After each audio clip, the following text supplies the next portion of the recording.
त्यो चाहिँ वहाँ पुगिसकेछ मेरो दाइ हेर्न सक्नुहुन्छ। Hi friends, welcome to my new vlog. I hope तपाईँहरू सन्चै आरामै हुनुहुन्छ होला र म पनि सन्चै आरामै नै छु। आज चाहिँ म खेत खन्न गइरहेको छु होइन। दाइ चाहिँ उहाँ अघि गइसकेको छ। यही हो फरुवा बोकेर जाने म चाहिँ। दाइ चाहिँ उहाँ अघि पुगिसकेको छ। उहाँ ठुनु ठुनु गर्दै गइरह होइन, टक्क जाने। त्यो चाहिँ उहाँ पुगिसकेको छ मेरो दाइ। उहाँ पुगेर हिँडिरहेछ हो, देख्न सक्नुहुन्छ।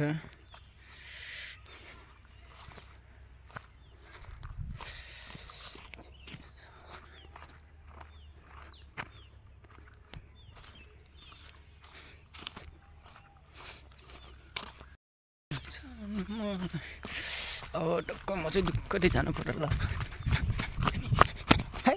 त्यसकी टाङ यो चाहिँ अघि पुगिसकेको छ होइन।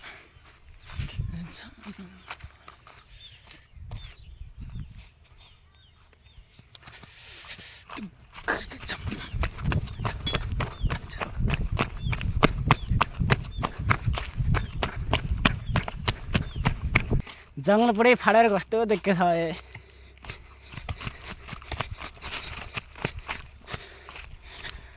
फाइनली खेतमा आइपुग्नु लाग्यो।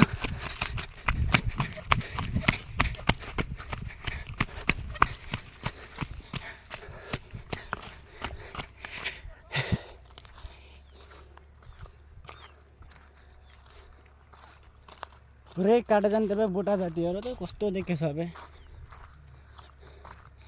यहाँ अघि छ एउटा केटो खेत खन्ने मान्छे, यता हेर्दै त यस्ता सुसाना यहाँ केही बुझ्नु यसो हल्का फुल्का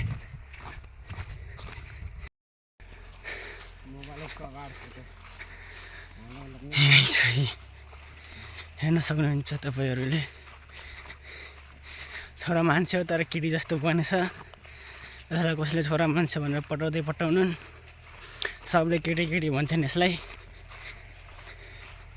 हातमा फरुवा बोकेको छ, उता हातमा पानी बोकेछ, मेरो हातमा नि फरुवा छ, चुन्नी छ।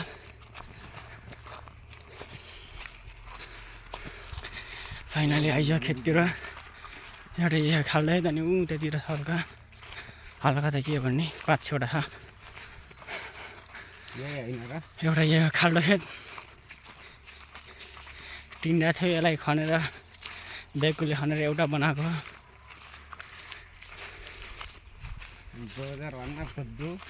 भ्याक्कु र डोजरमा के फरक छ मेरो भाइ। फाइनली आइयो।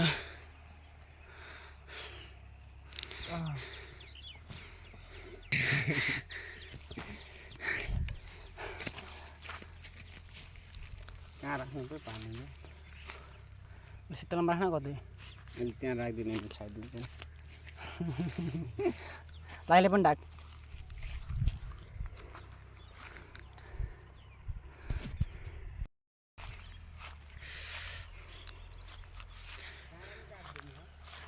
काँडा पर्दैन। फाइनली धेरै महिनापछि बल्ल आयो यहाँ माथि खेततिर। टक्क छेउगना खनेर घरतिर लाग्ने हो। त आइन्छ पछि फेरि धान रोप्न। यो त जान्छ भाग्छ, यो त काम गर्न पर्छ भने इन्डियातिर भाग्छ। यो मलाई एक्लै दुःख दिन्छ यसले, हेर्न सक्नुहुन्छ। नाटक नगर।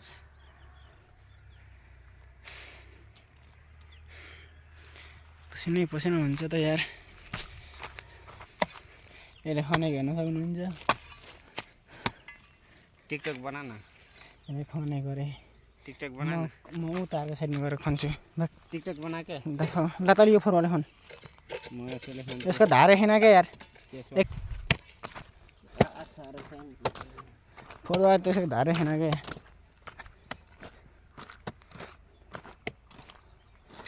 एकनिसिम खन्न पर्यो। फल्नाको अड्डामा यार देखिन्छ कि कहाँ पानी त्यहाँ हराइदिन्छु नि अहिले।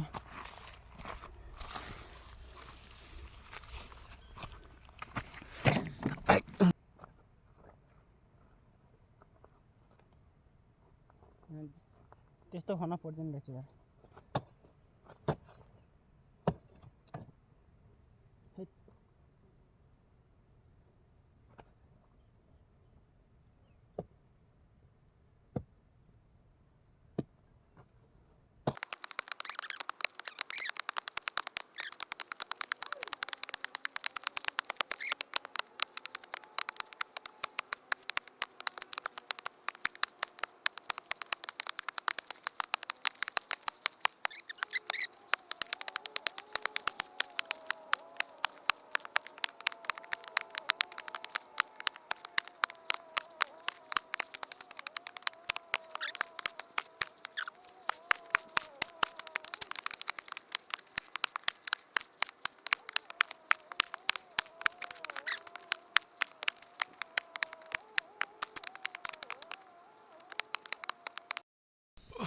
फाइनली रेस्ट टाइम आयो भन्ने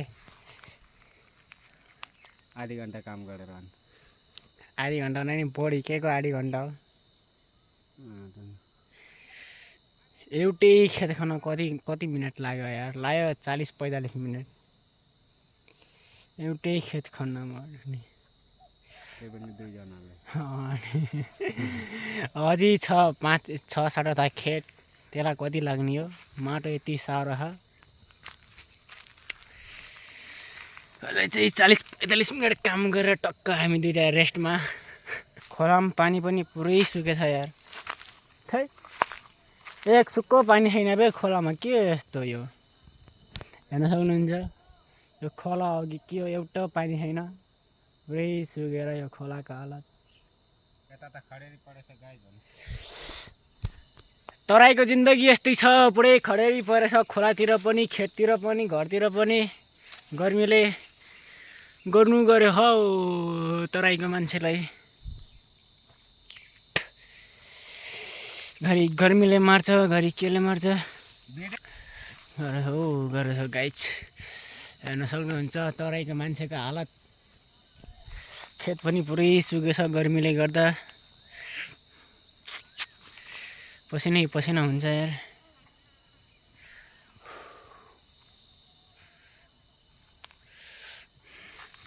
रुमाल लिएर हम्केको एकछिन अनि काम गर्ने।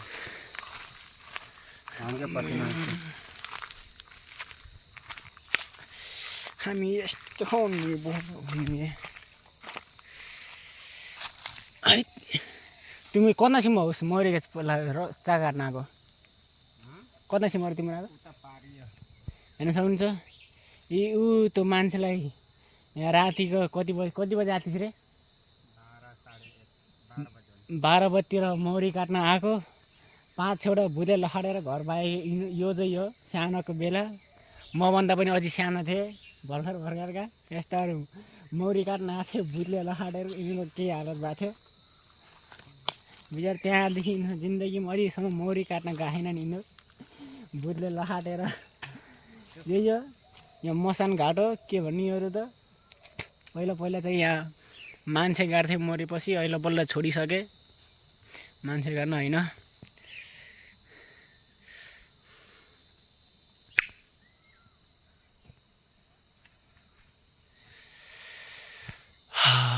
खम्बो खम्बो खम्बो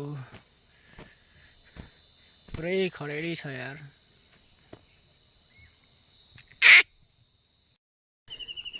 हेर्न सक्नुहुन्छ गाइस, यो काम चल्दै मैले खनेको उसमा चाहिँ आएर खनिरहेको भिडियो बनाउनको लागि। यसलाई कसैले फलो नगर्नु होला, यो काम चल्दै मैले खनेकोमै आएर खन्नु छ भने त भिडियो बनाउनको लागि।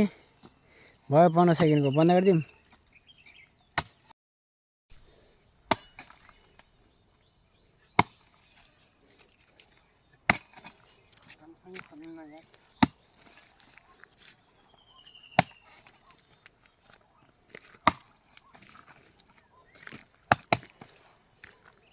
यताबाट राम्रो आएर रहेछ।